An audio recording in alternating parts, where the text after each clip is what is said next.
हर एक वो चीज जो परमेश्वर की वाणी को सुनने में रुकावट उत्पन्न कर दे, catch fire, catch fire, catch fire. Thank you Jesus, God bless you all.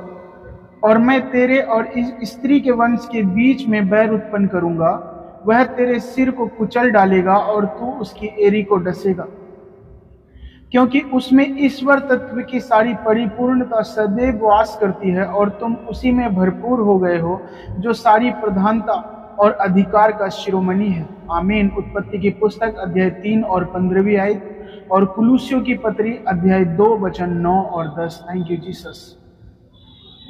सर्प को दिया गया परमेश्वर का शाप परमेश्वर की संतानों के लिए सुसमाचार बन गया। आमीन। उत्पत्ति की पुस्तक अध्याय 3 और 15वीं आयत में आने वाले मसीह की प्रथम प्रतिज्ञा है, छुटकारे की पहली प्रतिज्ञा। किसी ने इसको सुसमाचार संक्षिप्त रूप में कहा। हमारा परमेश्वर ऐसा परमेश्वर है जो हमारे और शैतान के बीच में बैर उत्पन्न करता है। अब परमेश्वर का शत्रु हमारा शत्रु बन गया है। पतरस उसको कहता है, तुम्हारा विरोधी शैतान। पहली पतरस की पत्री अध्याय 5 और 8 आयत।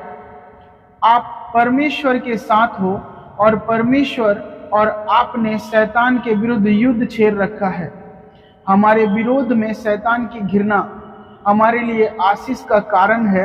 यह घृणा हमारे परमेश्वर के द्वारा रखी गई थी। हमारे लिए परमेश्वर का महान प्रेम हमारे विरुद्ध शैतान के प्रकोप का कारण है। इससे हमको आनंदित होना चाहिए। आमीन। युद्ध, शैतान के वंश और स्त्री के वंश के बीच युद्ध की घोषणा हमारे सर्वशक्तिवान परमेश्वर के द्वारा की गई थी। शैतान द्वारा उसके प्रकोप युद्ध को परमेश्वर की आशीष और एक अवसर की तरह देखकर हमको प्रोत्साहित होना चाहिए। याद रखिए, शैतान के विरुद्ध हमारी लड़ाई परमेश्वर की योजना और उसकी पहल है। आमीन। अदन की वाटिका में परमेश्वर ने अनंतता के लिए शैतान से लड़ाई की एक सिद्ध योजना बनाई। परमेश्वर ने इस लड़ाई के लिए बहुत अच्छी रणनीति बनाई।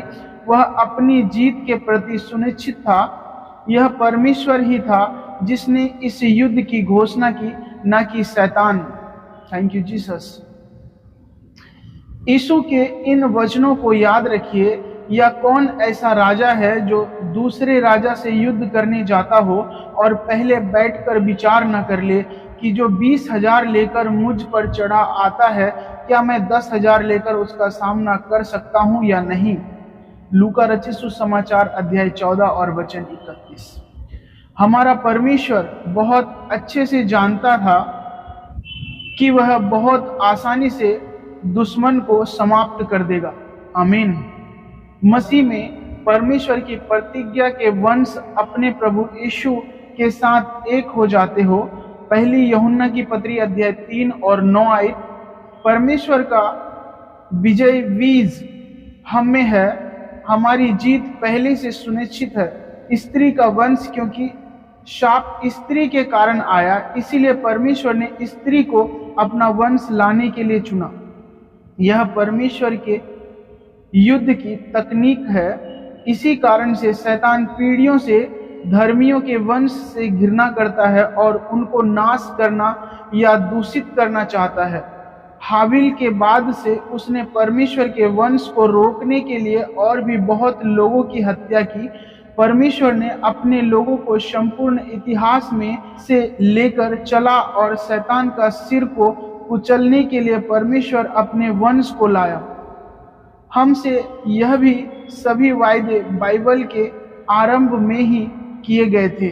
आमीन। शैतान का वंश, शैतान और उसके सभी साथी मानव जाति का प्रयोग पवित्र पीढ़ी के विरुद्ध करने के लिए क्रियाशील है। उसने अत्यंत धार्मिक फरीसियों का प्रयोग यीशु को मरवाने के लिए किया।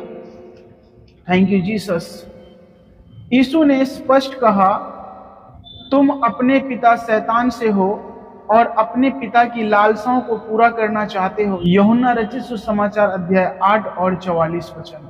पौलुस ने शैतान के वंश को इलीमास जादूगर में पहचाना। प्रेरितों के काम अध्याय 13 और 10 वचन। संक्षेप में प्रत्येक जो पाप करता है उसमें यह बीज पाया जाता है। पहला यूहन्ना की पत्री अध्याय 3 और 8 वचन। Thank you Jesus. शैतान के नाश के लिए वंश बीज शैतान के ऊपर विजय की प्रतिज्ञा उसी दिन कर दी गई थी जब शैतान ने अपनी अपेक्षित जीत का जश्न मनाया। हमारे उद्धारकर्ता यीशु ने एक कुंवारी से जन्म लिया था जो कि स्त्री का शुद्ध वंश था। पुरुष का इसमें कोई भाग नहीं था। सभी भविष्यद्वक्ताओं ने इसी बीज वंश के बारे में भविष्यवाणी की थी। यशायाह भविष्यद्वक्ता की पुस्तक अध्याय 9 और 6 वचन। शैतान जानता था कि इस वंश की व्यवस्था परमेश्वर की ओर से उसका सिर कुचलने के लिए की गई थी। फिर भी उसने यीशु को जब वह छोटा बच्चा ही था बेतलहम में मरवाना चाहा और उसको दूषित करने के लिए जंगल में परीक्षा ली। मत्ती रचित सुसमाचार अध्याय 2 और 16 वचन, अध्याय 4 और 1 वचन। वह हर बार पराजित हुआ। परमेश्वर की प्रशंसा हो, आमीन। अंत में उसकी आखिरी आशा उसको क्रॉस पर चढ़ाना और इस वंश को समाप्त करना था, परंतु यह आभासी सफलता बहुत शीघ्र ही उसकी संपूर्ण हार साबित हुई। पहली कुरिन्थियों की पत्री अध्याय 2 और 8 वचन। जो कुछ वास्तव में क्रॉस पर हुआ वह मसीहा की प्रतिज्ञा का पूरा होना ही था। शैतान ने यीशु की एड़ी को डसा और बदले में उसके सिर को स्त्री के वंश द्वारा कुचलवाया गया। आहा, वास्तव में वह सच्चा शैतान नाशक है और ऐसा करके उसने सौर्यमंडल की सबसे बड़ी विजय को प्राप्त किया। आमीन। मसीह में हम इस वंश की जीत और जीवन का प्रचार करते हैं, जबकि हम उसकी देह बन गए हैं और अब हम उसके पांव भी हैं। शैतान और उसके साथी हमारे पांव के नीचे हैं और जो कि अत्यंत भयानक सिर की चोट तथा दिमाग की चोट से पीड़ित है, क्योंकि यीशु ने यह क्रॉस पर कर दिया और आज प्रत्येक विश्वासी के पास शैतान के कुचलने सिर को रौंदने का सौभाग्य है। लूका रचित सुसमाचार अध्याय 10 और 19 वचन। मसीह में शैतान के आक्रमण का उच्चतम स्तर हमारे पांव ही है।